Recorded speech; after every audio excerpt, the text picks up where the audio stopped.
Greetings from the Idiot Box, where we explore the good, the bad, and the wacky in television. I'm Allison Lips. Steve Newvine joins us today. Steve is the author of Jack and Johnny, Benny, Carson, and a Friendship Made for Television, which explores the 20-year friendship between comedians Jack Benny and Johnny Carson. Steve, is there anything you would like to add? Well, thank you for that very nice introduction. And no, to add anything to it at all, it's just to say that I'm thrilled to be here and really thrilled to be talking about Jack and Johnny. It was a labor of love. It took me over 2 years to write, where most of my books are about usually a 1 year process from Mhm. beginning to end. So I spent a lot more time on this, but I was just passionate about the subject and just wanted to tell that story. Do you want to talk a little bit about what your other books are? I know you have a few memoirs and a few on California. Sure. I just briefly, I've been writing for about 15 years, writing books for about 15 years, and started with some childhood memoirs, which I guess a lot Mhm. of new writers start that way. And then over the Yes. years, I experimented in other areas. I've done a murder mystery. I did a self-help book called Soft Skills for Hard Times, which I often position as sort of the ideal graduation gift for any senior or college graduate coming up. And Mhm. and that book is essentially some of my own experiences, having at that time worked for about 30 years, and just kind of take some of those lessons learned and hopefully share them with people. In recent years, I did a book about the passion I have for golf and did a collection of essays and stories around that topic. And over the past 3 or 4 years, I've written series of books about California because I've lived here now for 20 years. Right. And I wrote Can Do Californians, which focuses on a lot of the people I've met over the years in the Golden State. My most recent California book came out last year. It's called Beaten Paths and Back Roads. And it was just sort of a trip through some of the back country of California and some of the Hmm. places, people that I met. And then about 6 years ago, I started with Can Do Californians, or I'm sorry, this that was the second one. The first one, California Back Roads, and that one was sort of took advantage of the fact that my working job had me on the road about 10 to 11,000 miles a year, or at least that's what I was reimbursed for by my company. I would go to a new city or a new town. I'd have to spend the night there, and I got to, absorb a little bit of the Yeah. culture there, and wrote about those experiences. So those were some of my books. They're all on my publishing site, which is lulu.com. You can put my name in there, and they'll all come up. And hopefully, at the top of that list will be Jack and Johnny, You which is keep my. hitting your microphone, Sorry about which that. I'll stay away from that. I had these things on my little table here, so I'll stay away from it. Okay. But no, that's my most recent book, was Jack and Johnny, and that should be at the top of the list if you go to lulu.com, and you can read all about it.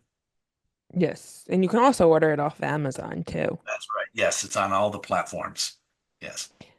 And you also, by preparing for this, I found out you worked in television news for a while too. Yes, I started my career. I mentioned as we were setting up, I'm a graduate of Syracuse University. I earned my bachelor's degree in 1979 and then went to work right away in Binghamton, New York as a television reporter and anchor. That was a small market station. I stayed there about a year and a half, and Hmm. I have some great memories of that time. In fact, I wrote a book about that time because that was 1979, 80, and in the news at that time, we had a new pope. We had Sounds um, familiar.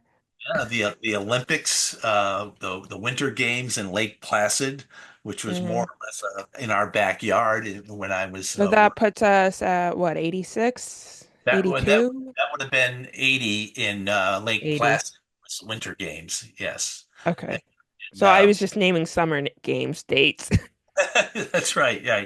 Yeah. LA came 4 years later in Yeah. 80. Um, and then at the same time, I got engaged and got married all in that same while I was working at that TV station. That all that stuff happened in my life. Um, I also met a man who taught me the game of chess, a little old man who would walk around my neighborhood where I had my apartment. And Hmm. he just introduced himself to me one day. I kept seeing him at the intersection. He was trying to cross the street, definitely needed a cane or a walker, and he didn't have either. And we got to become good friends. He invited me to his daughter's house. He stayed with his daughter, and who was probably in her 60s at the time. This guy was in his 80s, and we had a great friendship, and even saw him through his transition to a nursing home, and Hmm. continued to play right up until I left Binghamton. From there, I went to Huntsville, Alabama, where I covered as a local news reporter and anchor. I covered the space shuttle program back in Hmm. 1980, 81, and a little bit of 82. Those were the first launches of the space shuttle. And I was Yes. became sort of the subject matter expert in that area because I loved the space program. And in a town like Huntsville, Alabama, at the time, probably a population of about 90,000, NASA was a big local story. Yes. So it was a great beat for a reporter to have. And Yeah. during that time, I also made the transition to the management side of newsroom operations and became executive producer. And from there, I became a news director in a small market station in Rockville, Illinois, and then to Rochester, New York, where I worked for another 10 or 11 years, transitioned into the world of Chamber of Commerce management, which I really enjoyed. And then 10 years later, came to California and continuing with the Chamber of Commerce, and then eventually transitioning to a public utility where I ran some government programs and traveled throughout the state of Hmm. California for 14 years. Nice. And now let's get to the book that we're talking about, Jack and Johnny. I see that you have the Jack Benny tie that you talk about in the book. Yes, yeah, Jack Benny's tie right up there. I bought that at a celebrity auction in my hometown back in the early 70s. Wore it for quite a while. I had my high school picture taken with that tie. Uh, That's but cool.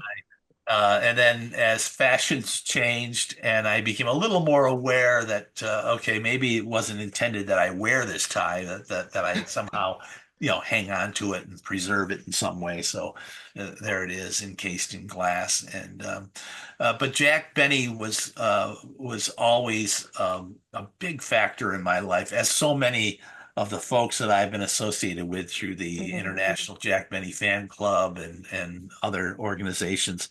Um, it's just isn't it phenomenal? You think about it. So many of us, I came into enjoying Jack Benny because of television, because he was always on Yes. television when I was growing up. And then Hmm. it was only after, probably 10, 15 years after I was married that I really started to listen to those tapes of the radio shows.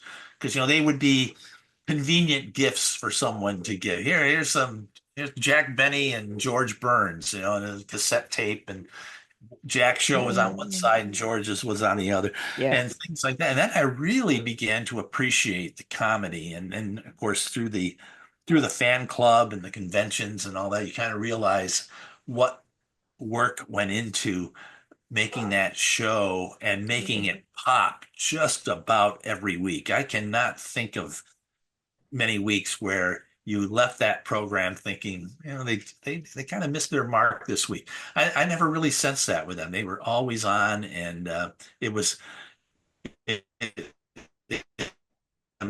that and to think that the radio shows survived. We talk about the Yes. television shows and the Tonight Show with Johnny.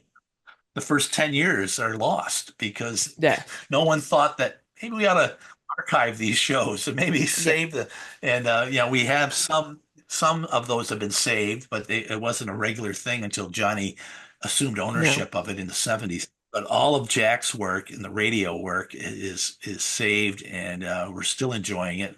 Still, I've probably have heard every episode. I still buy the collections when they come out because I just enjoy Yeah. having them on my shelf and playing them, and I really enjoy the work and can appreciate what went into making that show such a success. And And there's a lot that's published on the official Johnny Carson YouTube channel too. yes, a lot of that. And that's where you kind of you get it you get to know Johnny Carson better if you understand Jack Benny. Because Yes. knowing that the two of them had this friendship and that it was really Johnny admired Jack right from the very beginning. And we tell the story in the book of his trip to LA in the late Yes. where he sits in front of Jack's house. You know, he doesn't, you know, he today we might call that stalking, but Yes. but there he is, and he's like, okay, I've done this, and just think that the two of them were connected.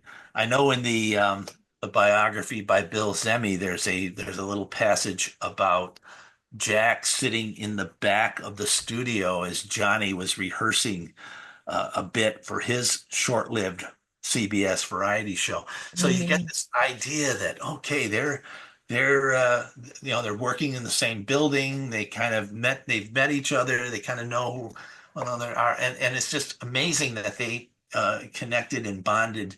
And then as you see throughout that 20-year friendship, how it shifts. It Yeah. shifts. Donnie just thinking of Jack as someone who walks on water, can just he's his mentor, and then Jack's career trajectory begins to shift as the television Yes.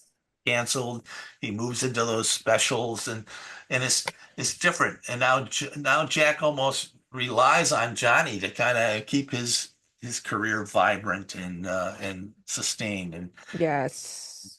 affection throughout on both sides. It's a wonderful story to examine. Even now, in terms of TV history, when we're studying it or when I teach it, we don't focus, like, we focus mostly on the early Jack Benny years. Of course, early television has a lot to do with radio. So when Right. I took television history one as a student, we started with radio. Oh, The sure. first like three classes, we're sitting in the auditorium and we're not watching video, we're listening to the radio shows. Hmm. And I didn't realize I knew there were specials because there's always specials after someone retires but doesn't know that after someone gets canceled but doesn't know it's time to say goodbye. Yes, yes. Bob Hope is the exemplar when it comes to that, who, like I remember his 100th birthday celebration on NBC, and I was watching parts of it with my parents, and none of us realized he was still alive. Really, We're like, really. why are they having a 100th birthday celebrate? And it's like, oh, he's still alive. Okay. It was kind of sad to see what happened to Bob Hope, Yes. and the just this idea of not wanting to give it up, and No. I don't think Jack would have taken it that far. I will agree. I was not a big fan of the specials. The NBC Yeah. specials to me were kind of, just not quite you probably, I don't know. I guess I still would have done them had I been in his shoes. It kept him Yeah. vibrant. But I think at some point Jack would have realized that okay, the time has come. Um, but There. we'll never know for sure. Certainly, Johnny extracted those lessons, and that's one of the things I bring out in the book is that um, Mhm. Johnny realized it was time to step down. Um, he took his lessons from. Some say he was influenced by what he saw happen to Bob Hope, and I Mhm. took his cue really from what he saw with Jack, and he knew that he could not necessarily compete, I guess, or be relevant at the same level as he Right. was 60s and 70s. And he saw, we that whole story with the Jay Leno thing, and the David Letterman thing, and all that. Yes. I think he just said, okay, now my time is up, and when I walk out that door, I'm not coming back. He said that over and over, and that's exactly. Yes.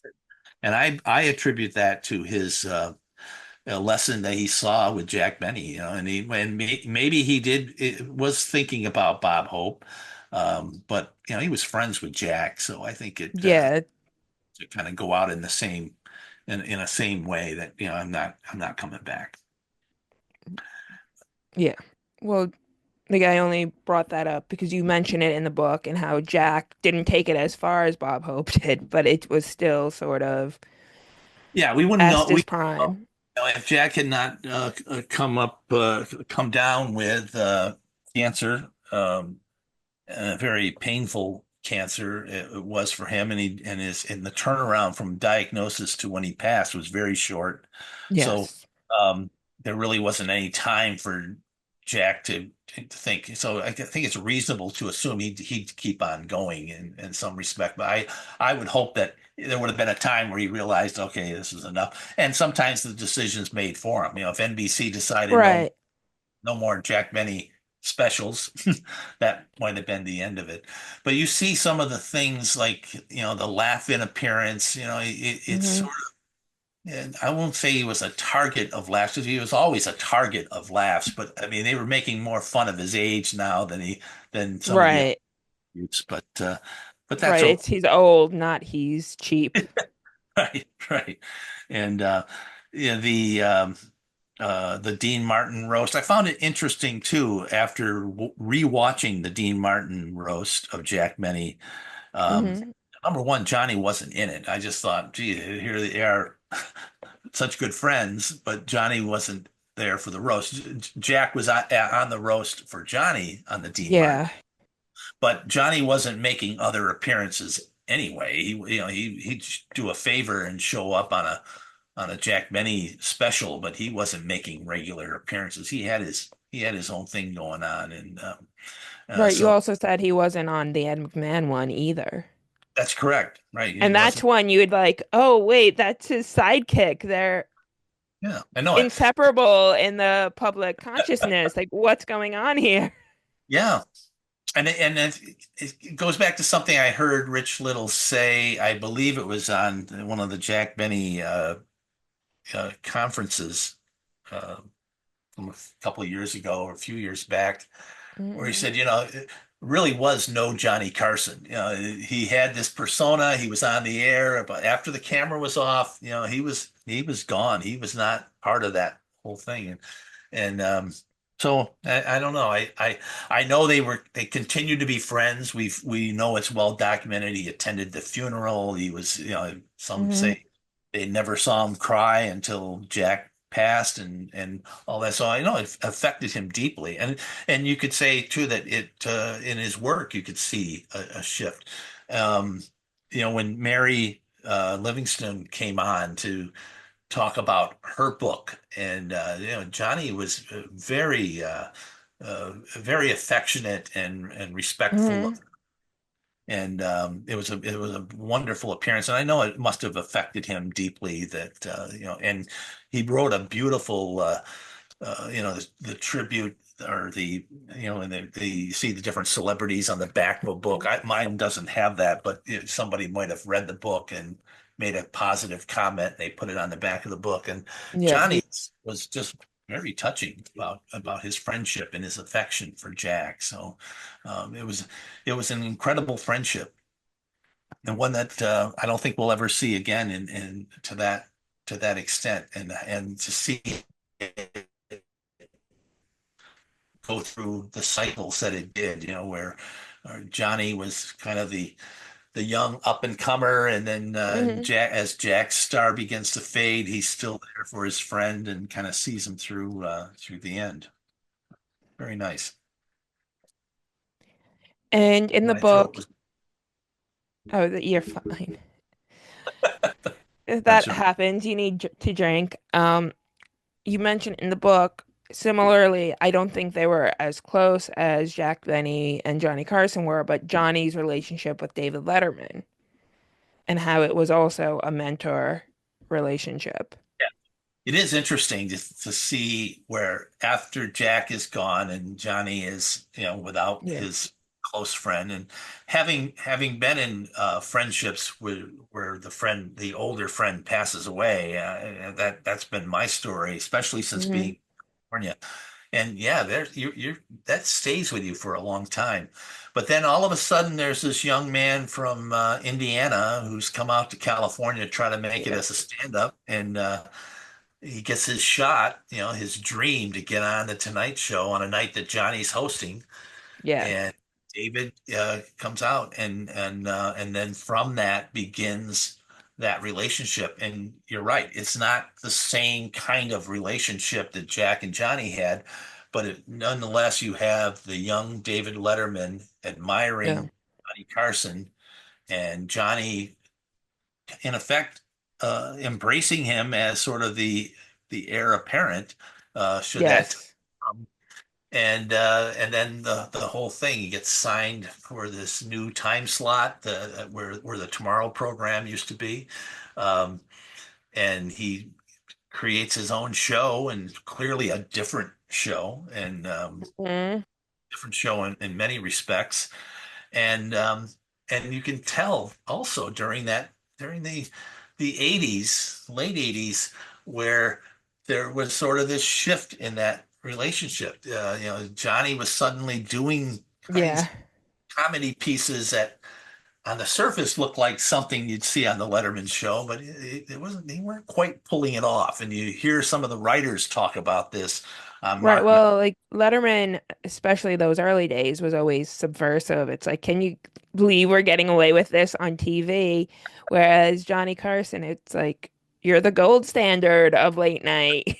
You're not killing time. NBC is paying you very well to do this. yes, yes, yeah. You see that. I, I remember some of the writers on the Mark Melkoff's Carson podcast talked about Yeah. how there was an awareness that David was doing some really interesting, funny things, and that Johnny kind of wanted to kind of be part of that, but it wasn't quite the same. No. And I don't think as a viewer at the time I was even aware that Johnny was trying that hard. I didn't sense that. Dave does his thing, Johnny does his thing. The world Right. is fine. But in later years, you start to look back at it and you hear other people share their reflections on it. And I would agree there was definitely a shift in that relationship. And then I don't think anybody saw the the Jay Leno thing kind of get in the middle of all of that, where there was just Yeah. this someday Johnny would step down and Dave would take over that show, that time Yeah. period. And then, but here's Jay Leno, who's, scoring big on those nights. I remember watching Jay as a guest host with Johnny. It just killed. I just thought he, did a wonderful job. And regardless of how you feel about how that all went down, it just Right. there's a recognition that Jay had something there that and Rick Ludwin still said till his dying day that he defended that decision up and down. That we really thought that as a monologist commenting on the events of the day, that Jay was in a better position to do that than Dave, and he always defended the network's decision to go in that direction.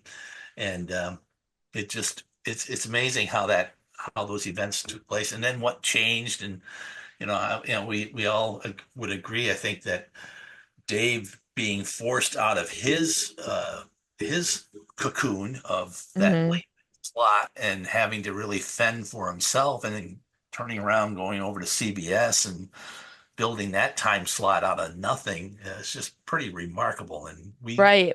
we're all front row viewers to that whole time. And Johnny is what finally pushed Letterman over to leave NBC and whether that was go to CBS or elsewhere.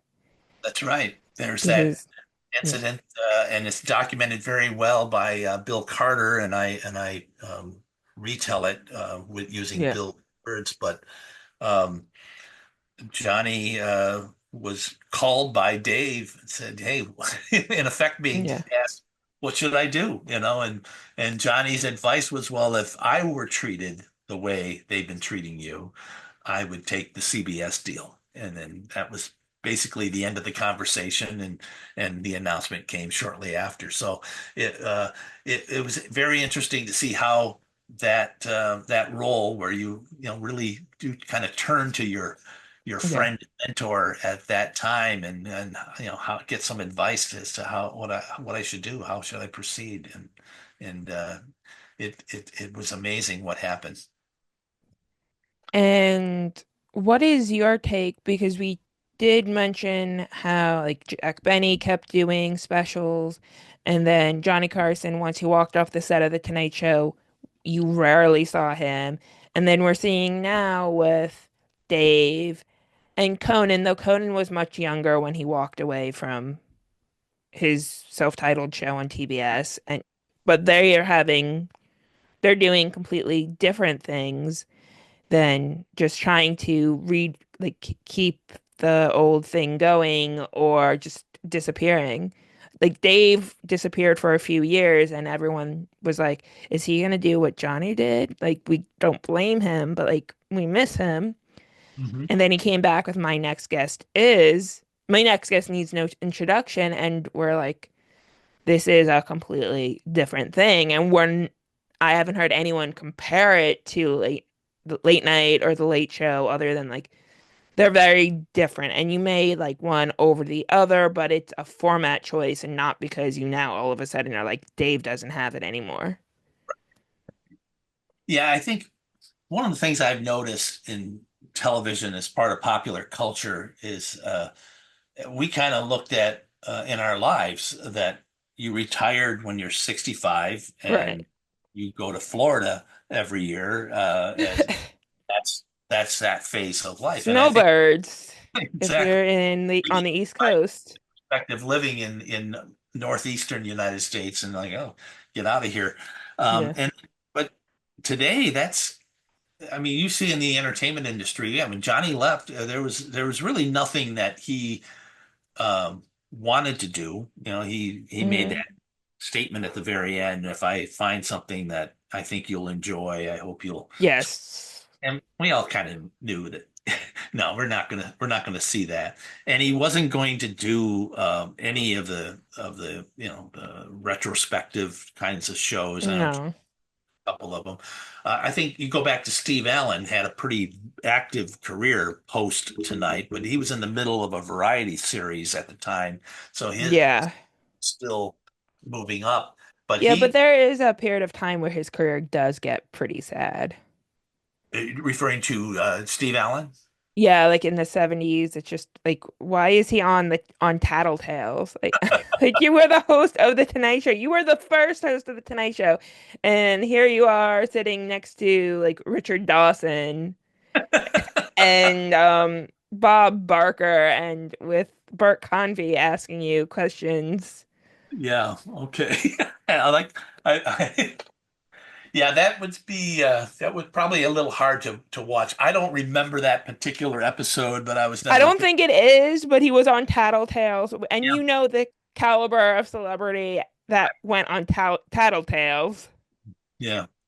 I think now you see Conan especially is to not see the end of his talk show career as the end of his career, and No. you know I mean, hosting the Academy Awards, he'll probably be invited back. I wouldn't be surprised. Well, yeah, he's hosting next year. That was announced Okay, right away. see that very good. Um, um, he's got his hands in a lot of different things. Uh, Hmm. even and Conan's the whole thing with the short run of the Tonight Show and then this thing on TBS, it kind of coincided with just sort of the kind of continual decline of late night as a significant part of the broadcast day because a lot of it is Yeah. focused on getting hits on YouTube and all that and that's fine. Just it was a different time. That audience has just changed and it took Yes, it my good is. friend John and I a number of years to kind of realize this is no longer about us. Pop No. culture is no longer about us. We're just watching it from the sidelines. It's what these other folks are doing, and I'm 33. I'm going to be 34 at the end of the month, and I'm like, pop culture nowadays is not like it's not about me anymore either, you know? Like I'm not 18. They're not selling to me. yeah, yeah, we live longer, so I think it's not at all uncommon to see the even you think of Jay Leno, what he did in his post Tonight years. He's had that sort of semi-regular role on the Tim Allen sitcom at that time, not the current one, although he did a guest shot on that. He did the game show. Yeah, I was thinking the same Yeah, thing. who do you trust? Not who do you trust? Oh my God, it's the one with Groucho. Yeah, Um, that's your life. Yeah, yeah. thank you. And and I watched a few of those episodes, and yeah, it's clearly not his best work, but I don't even No, think Jay would agree with us. So well, hey, it was an easy no. thing. I could work with Kevin, I go in one day a week, whatever, and just do He's his. keeping Kevin employed. That is his main concern at this point. I during COVID really kind of became a fan of Jay Leno's Garage because I was like, wow, I had not really paid attention to much of what he was doing, but it was like, oh, at least I'm interested in cars, and there's Jay, and but as far as being a relevant commentator on the day's events, so that's done, and I think you can Yeah. argue it's done now. I mean, if late night to me is just kind of a one-sided. There's the exception with what Fox is doing in that time period, but it's really, if you go into it thinking, okay, we have decided to cut off half our potential audience, and we're just going to go after. We're going to carve up that other side as much as we can possibly do, and that's what we have in late night, and so how it will evolve, what's next, or whether it will even continue to be a part of our lives and popular culture. It's certainly not going to be the way it was It's when not anymore either. That's why Conan ended his run when he did. He changed up his show for the final season, and then he's like, this is just not yeah, worth it. He already had like one of the most successful podcasts that there has been. So, right. um, So, it wasn't doing anything for him. And now he has his Conan O'Brien Must Go on HBO, which they just released the new season. Well, not the new season, the first episode of the new season. okay, so so he's doing fine. No worries. Yeah. And Letterman's doing fine too. He slowed down. And part of the reason he retired was because he wanted to spend time with his son before his son went off to college. Right, right. And I think too, there was a time, I think there was some talk at the time he wanted to see how things went during the first cycles of Jimmy Fallon, and like I realized, okay, the audience is going to stay kind of where they are, and so maybe now's the time to go.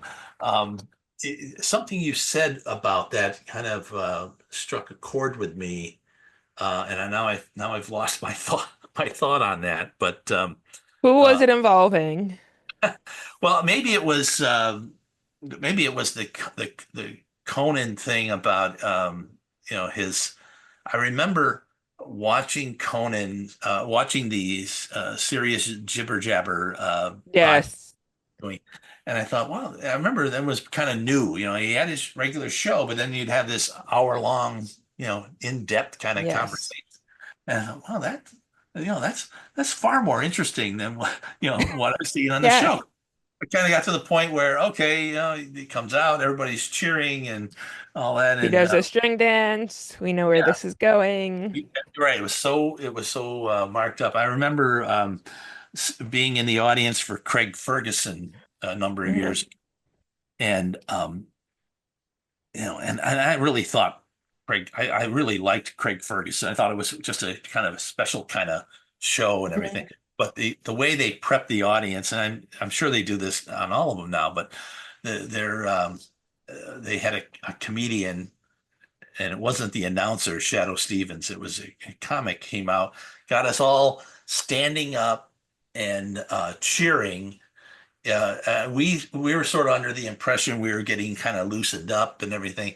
And the next thing you know, ladies and gentlemen, Craig Ferguson, so comes out. So it appears that we've given him a standing ovation. We just love him so much. And we were just basically reacting to the comic who was kind of, ginning us up to get us excited for Oh, the prep. wow. That's, Contrast that, we went to this friend of mine in LA used to live in Philly, and when I lived in New York, I would meet him once a year mhm.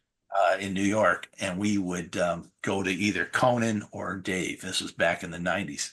Yeah. And I remember in Dave's show, they had us in this building across the street. I forget the name of it now. And there they would warm us up by saying, Dave really listens to the audience before he comes out. And if he senses there's a lot of enthusiasm, he's going to have a great show. You know, and we all are kind of like, yeah, right. Dave is sitting there listening in, saying, yeah, there's going to be a good show tonight, Paul. We know that's going to happen, but that's how No. they get us going. And over at Conan, it was more of a lively. They would introduce the band, and he didn't. Yeah. Yeah, would introduce Andy, but Andy didn't do the warm up. I kind of forget how they did that, uh, It was but Jimmy Pardo for a while. probably, yeah, yeah. And they get us going. But then we sat down, and then the music started, and the show started, and it's like so. I always had this problem with this automatic standing ovation, yeah, especially after seeing how it was manipulated as an audience member for Craig Ferguson, and Yeah. and I go back, Johnny's last week, and I think. Jeff Sotzik has said it was even longer than that, but the last week for sure, Johnny had a standing ovation every night. We never saw it because you just saw the curtain, you saw Johnny come Yeah. out. You could kind of see some shadows in the light from the spotlight, and you knew people were standing, but we never saw that. And I think Johnny didn't want that, or else his director just didn't want to take that shot. But it's fascinating to see how that's all changed. And Right. And it's like every night the standing ovation. But it's also, and I've seen this mainly with game shows where everyone's gotten a lot, they purposely pick people are a lot more shouty and excitable than they used to. yeah. And I think to a certain extent, that's who they put in the first few rows of the audience. So Hmm. then the rest of the audience is sort of like, well, they're doing it. I guess I should too. Yes, yes.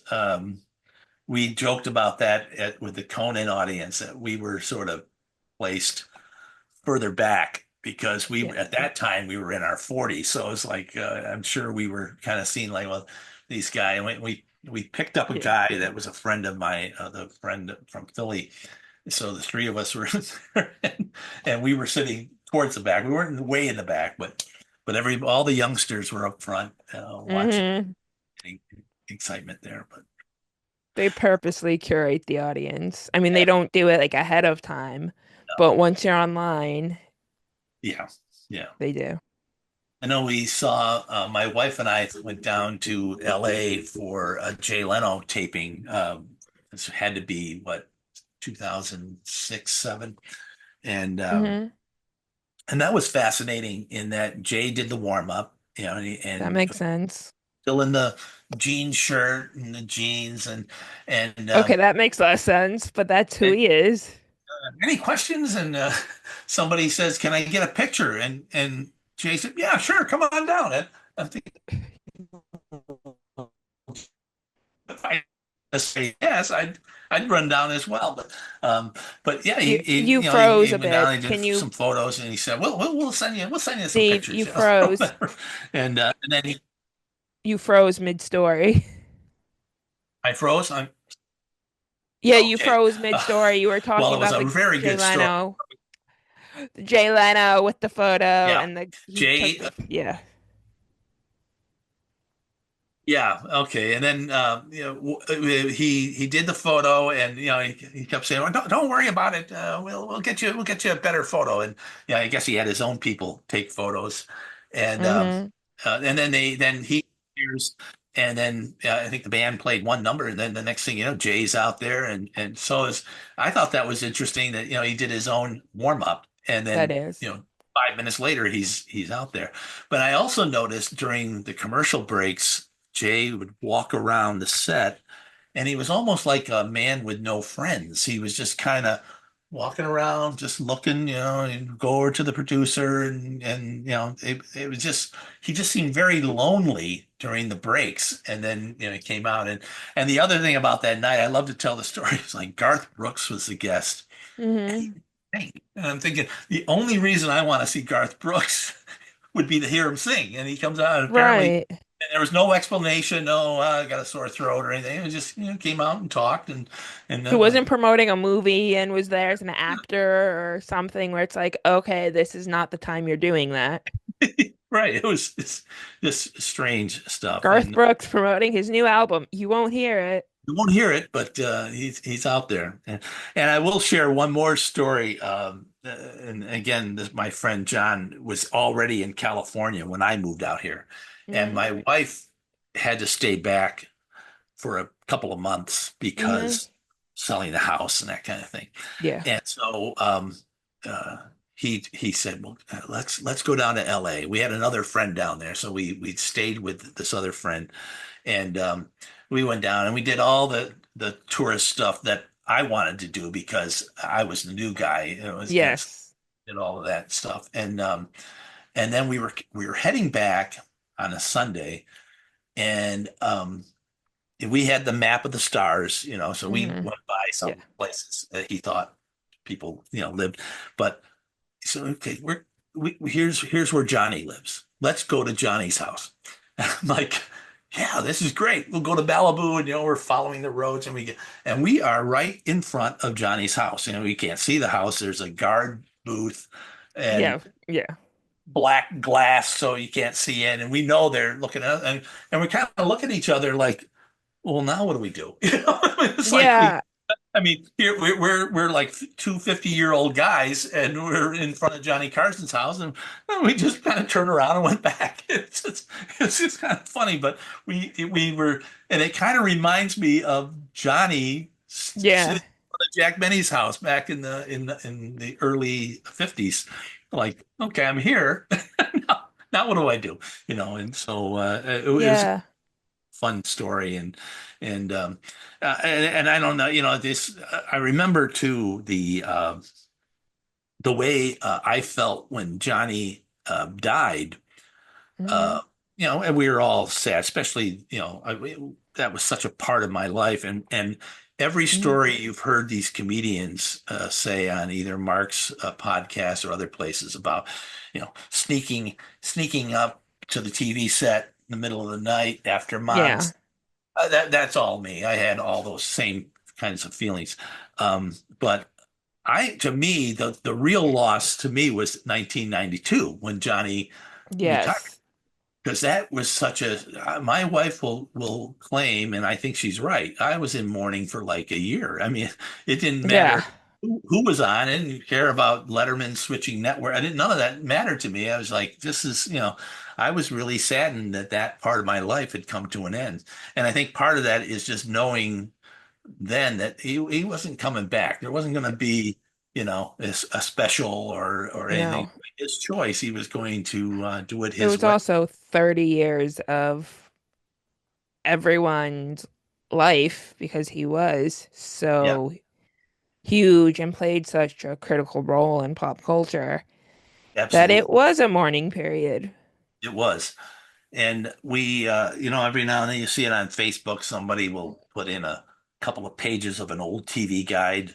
Yeah. Here you're watching on this date 40 years ago.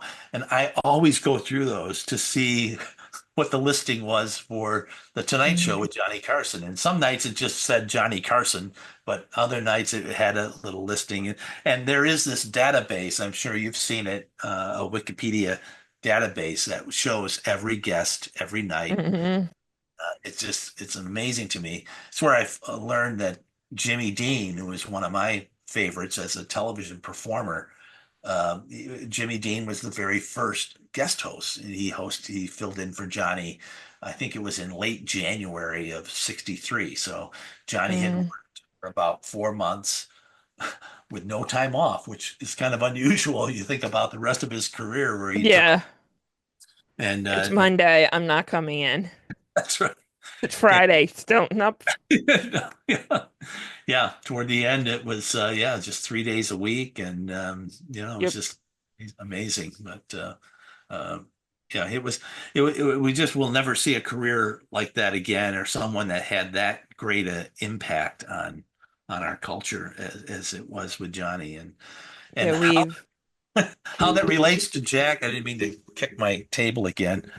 Um, is you think about uh, Johnny working with his writers. And mhm. another podcaster asked me about. He said, when they were doing that radio show, those actors must have rehearsed constantly because it was so. The pacing was good. And I said, well, everything I've read and everything I've researched is that the Yeah. act wasn't so much about the actors rehearsing as it was the writers Yeah. writing and working with Jack as the sort of the head writer to just make sure those shows just snapped. And the rehearsals were actually just, the day of the show in most cases, just to do a run through and then, Yeah. but they were pros and they knew what they were doing and And knew they all knew each other for a long time, and a lot of the jokes don't change because it's Jack's always going to be cheap. it was a Um, perfect, Rochester's always going to be Rochester. somebody once said to me, I used to teach broadcast writing as an adjunct many years ago, and one of the textbooks pointed out that situation comedy writing is basically a play with the first act already written, and the first act being all the setup that we know every week. Yes. This actor's going to do this character does that, and I kind of saw that with the Benny Hmm. company is that you could just say, cheap, and you get a laugh because Yes. so in many ways it was Or easy to Jack's 39. Yeah, okay. any of those jokes or those funny lines, and you'd get the laugh, and it's not to say as I started to say that it was easy for the writers. Yeah, true, it was a good situation to be writing in, but Yeah. you still have to have the chops to pull that off week after week, 39 episodes, every season, which is unbelievable when you see what a Yeah.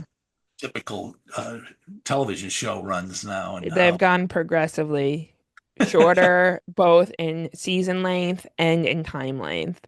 Hmm. Because Yes, 39 was not uncommon, then it went to 22 to 24, and now most seasons are around 13 episodes, right. if not half that. Depends Yeah, on the show. right, right. So it's been a it's been interesting to watch it how just television has changed so much in all these times, and then to see that there are still the tried and trues of I think of daytime programming back when game shows were kind of like persona non grata. And the only one on the air, this is back in the 90s or so, seemed to The be. Price is Right. And and we would joke with each other. Well, it's only a matter of time. When they go to replace the orange shag carpet, that'll probably be the last time because this, Right. how can you compete? It's still on. It's on the prime time lineup at CBS for next year. It's still part of Yeah, $1 million Price is Right. right, all of that stuff. But I amazing. think The Price is Right I don't like I'm not. like I'm not an undergraduate student sitting around watching TV doing nothing between classes because there's, an hour between them. But when I was in school, like if we were between classes, it's like whatever's on daytime. I remember sitting in Prof's place, which was like it used to be a bar on campus, and we were watching Jerry Springer because it's like we got nothing better to do. It was all the radio, TV, film students watching Jerry Springer, and it's like you'd think we'd be watching something better. So it could have been The Price is Right or whatever, and we still would have gathered around the TV.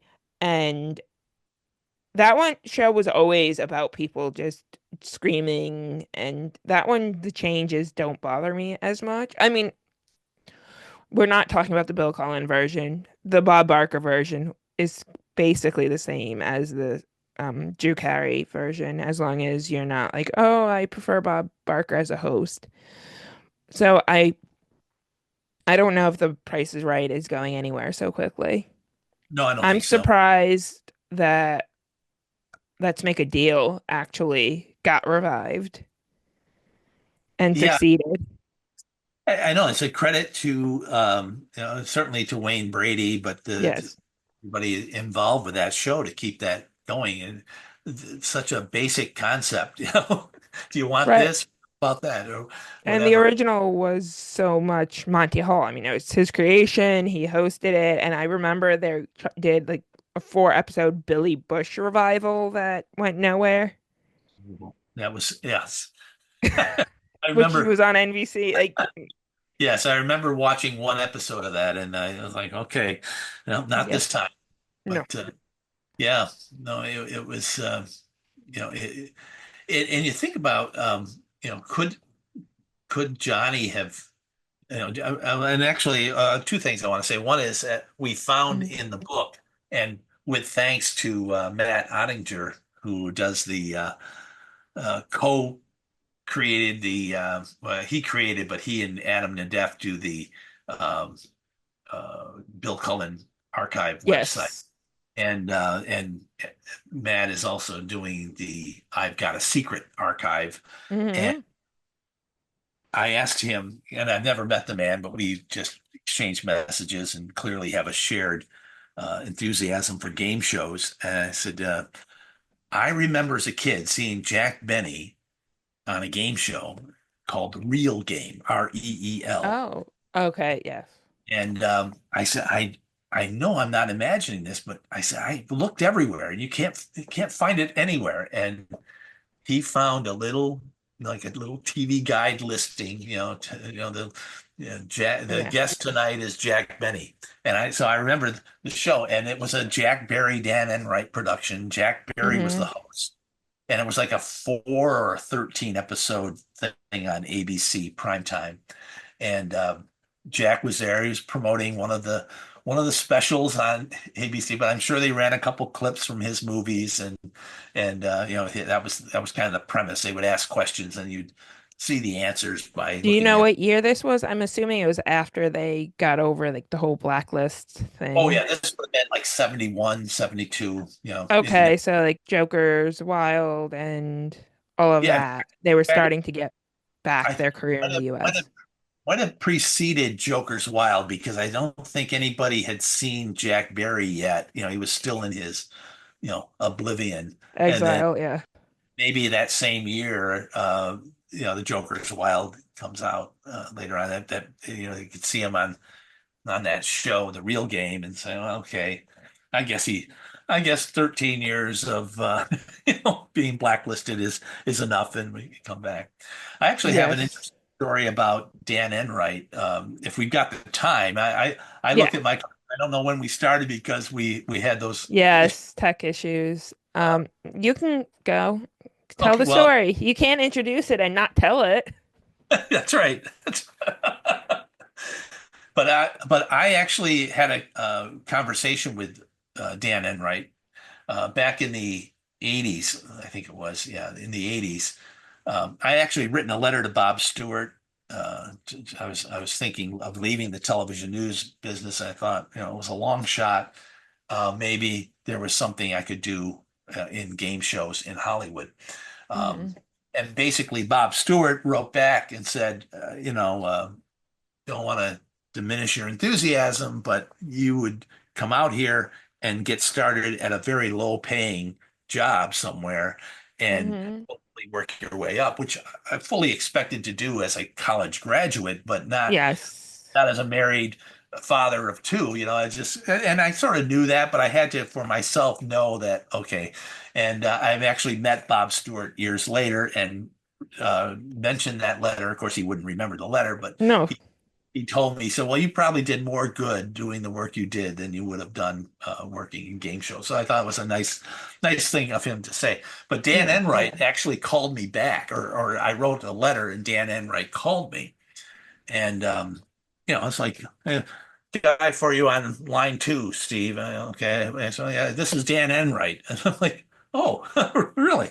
And so, and he essentially said the same thing. I don't actually remember all the details, but he was saying he said I would hire somebody with your experience, but he said it would be an entry level thing here, and I think he even quoted a salary that was far below what I was earning at the time, and I was like, well, I'm just doing the exploration, and I likely won't move for something like that, but I really appreciate you taking the time, and we had a Yeah. nice conversation and hung up the phone and that was the end of it and of course I had known his involvement with the scandals and all that but it certainly Yeah. wasn't something I brought up in the call. No.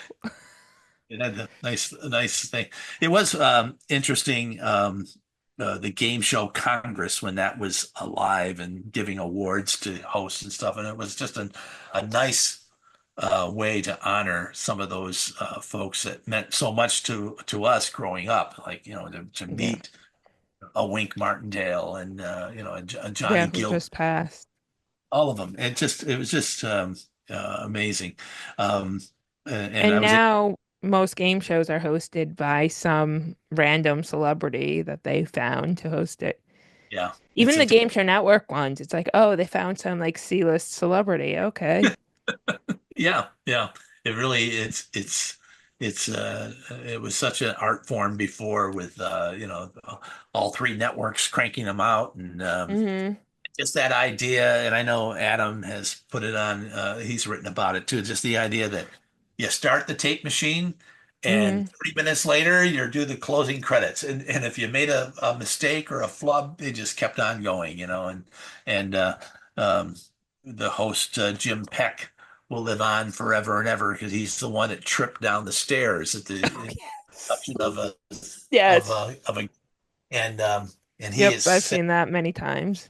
he's commented that he's made more money from residuals from that episode than anything else he's ever done because it was being shown on blooper shows I and don't know if he had any show that lasted yeah, any length of time. I remember Three's a Crowd only because Game Show Network would show it yep, during the dark year, and I was obsessed with Game Show Network. So I watched a lot of The Gong Show and other Chuck Barris productions. yeah. And There's a Crowd. Even then, I had an idea like there's something wrong and off about the show because you don't, for those who are listening who don't know, it was about a man, his wife, and his secretary, and which one knew him better. And it wasn't always the wife. That's right. That's right. Yeah. It was yeah, that show was on the first year I worked in Binghamton and it was beyond late at night or when I got Yeah. home from my night shift and I would just have it on just to kind of, If the come. newlywed game broke up marriages, imagine what this one did. Fascinating stuff. Yeah. Yeah, the 70s were a wild time. Yeah. Yeah. So, But so there's yeah, in fact there was a Chuck Barris production of a show that it wasn't a game show, it was a entertainment show that would broadcast from military bases in the United States in the late 60s. okay, And I forget the name of it, but I just found some photographs with Jimmy Dean. I do the Jimmy Dean appreciation page on Facebook. okay.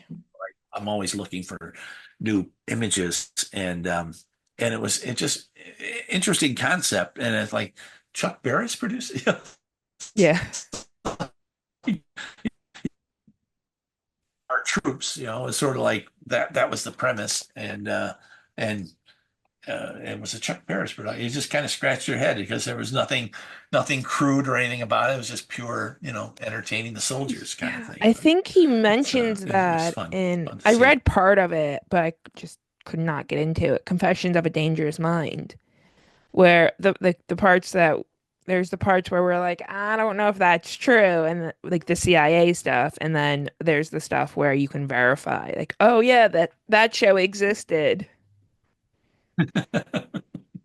Yeah, yeah. I was not aware of it at the time, and we were in a household with you had the three networks, and that was Yeah. pretty much. And as Jeff Foxworthy would say, we had three networks, and if the president was on, we were all screwed. Yeah, it's like it was that was it. But yeah, but I grew up, with the my first attempt, maybe fourth grade. I would beg my mom. I said, "Listen, Mom, at Thursday night at 10 o'clock, Dean Martin is on." And Yeah. I love the Dean Martin show. To me, that was the coolest thing on television. I said, tomorrow's Friday, weekend is Hmm. coming up. I said, my bedtime was probably 9:30 at night. I said, I'm gonna Hmm. stay up to 11 and watch Dean Martin. I finally wore her down. She, okay, and so once that happened, it was only a matter of months. So I said, hey, Mom, Friday night, Johnny Yeah. Carson's on at 11:30. And I'll just watch the first half hour or so, and Hmm. let me do that. Of course, I always went to the very end, but I just love to do it. But Right. that's how we worked on our parents back in those days. Just Well, my parents were like during the week I had a bedtime, but Friday and Saturday it was like, yeah, fine, you stay up until you pass out. You'll eventually figure it out. yeah, So yeah. that's how I started watching The Tonight Show and Letterman. And then like after The Tonight Show, well, I would watch Leno until I got old enough where I was watching a lot of Conan, and Conan talks a lot about Letterman. So I switched from The Tonight Show to The Late Show. Um, so yeah, so it was just, staying up late and You wanting to see what the big deal was. you probably remember seeing it when it aired, and I saw it the night it aired, and it's been on YouTube. But the night that Letterman came on Conan's show the first time, the late night show on NBC, and Dave Letterman was a guest. And it was about a year into um Yes, I've seen. Well, didn't see when it aired, but yes, I've seen it I online. I would have been 3 or 4 when it aired. see yeah I was a little bit older than that, but I remember, and I think about that episode because to me that was again the symbolic handing off of the time period. Yes, and Conan has talked about how that helped him Yes, right, he a said lot. that, suddenly if Dave would show up, we've got quite a thing here.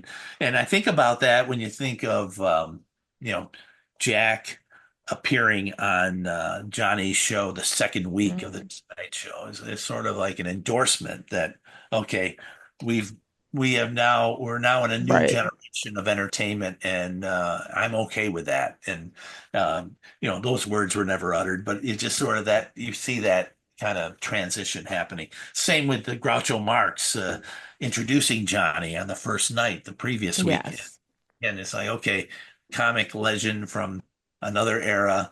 Yeah, I Handing, did not realize that it was Groucho who was hosting that last episode before Johnny took over. I knew Groucho had hosted some yeah. weeks in that time period, but I didn't know who exactly was the last host. Oh, I wasn't aware it was Groucho either, but I know Groucho did some that whole summer. I've seen some photographs of some of those hosts in the sets. Oh, so we don't know if it's Groucho. We just know it was Groucho who introduced Johnny. Groucho came on for that first 15 minutes, the 11:15 to 11:30. Oh, okay. Okay. I didn't realize it wasn't from the week Right. before. It was that. No, it was it. it was It was the when you're like I'm right now I'm preparing for an episode with Ben Alba. It is who wrote the I think that I'm sorry, Ben, if that's who wrote the Steve Allen book. It's downstairs. And he talks about that 15 minutes where with Steve Allen it was the local New York show and right, then it was national after once it had gone national. right. It was I understood it that it was most network or most stations were only doing 15 minutes of news. So, Yes, that's what they were doing at the time. and that Johnny basically put an end to it because he just wouldn't do it. And so and there you may have seen it on YouTube. There are some of those segments were on YouTube at one time, and it would be Doc or not Doc, Ed and Skitch Henderson Yeah. convincing on the piano, and Ed would read some lists that he might have clipped out of the newspaper, and you know, different things, and they were just clearly filling the time. Couple of songs from the band, Yeah. and then they would go right into the Tonight Show and Yeah. Johnny, but it was pretty lame. So after a while, and Johnny talked about it once on his an appearance with Dave. He said, and this is exaggerated a little by Johnny, I think, but he said, yeah, Hmm. he's, suddenly they wanted me to do it. And I said, you know what? The funniest thing, coming down with something, I just can't do it. And 15 minutes later, oh yeah, I'm feeling fine now. And then he says, Yeah. oh, after a while, they say, okay, you won't have to do that anymore. And so, but whether how that actually came down, but Yeah. his point was, we're entertaining for, a handful of stations that couldn't do a full half hour of news and then Yeah. expect to do a full fresh show right after that. It just didn't make sense to him. No, So, it doesn't. It didn't. oh well. Well, I'm glad that you read the book. I sent it out to you. Yes. Um, Yes. um, just a couple of interesting side notes too is I included recipes, which I thought I've seen that done in so many books that have nothing to do with the story. And I Yeah. just imagined what would Jack Benny do if he was asked to submit a recipe for a book? So I kind of made that up. It's a legitimate recipe, but I kind of made it up. And then I said, well, if I'm gonna do one for Jack, I'll do one Right. with Johnny. And I figured since Johnny liked pizza from Wolfgang Puck, Okay. he might actually make a pizza. I doubt that would ever happen. Okay. And I included that bonus feature at the very end of a column that I wrote last Yes. about some of those air stations and military bases that Benny would take the show on the road, and they would go Hmm. to a military base, and one in Kern County, which is where Bakersfield, that city is in. Um, Yes. I again through the local historical society there, and so they're the ones that got me all the information about Johnny's appearances in Bakersfield during the dark years between the cancellation of his network Yeah. primetime series and his game show on ABC. He did some stuff in Bakersfield, and Yes. the same folks helped me research some of the information for uh, the Gardner Field in Kern County, California, Yeah. where it originated for 1 week. So some interesting things that when you start a project like that, and then Yeah. you're all done and said, well, gee, I'd like to include this, but it really doesn't relate to Johnny at all. So should I just tack it on to the end and call it Yeah. a There you go. That's the way to do things. yes, yes. And is there anything else you want to add before we wrap up? No, I think I'm just grateful to have the time to talk not only about the book but all the other things as well. It's been fun chatting with you, and I hope wish you the best in your educational pursuits and with Thank the you. this podcast. This is great to be able to talk about stuff that is so near and dear to me. Thank you. And if you have anything else you want to talk about, we can discuss another appearance. Okay, we'll do that sometime. I would be happy to come back at any time. Thank you. And To everyone listening, until next time, this is Allison Lips for Greetings from the Idiot Box. Remember, television is a medium, neither rare nor well done. Okay, let me stop recording. Stop recording. Okay, come on.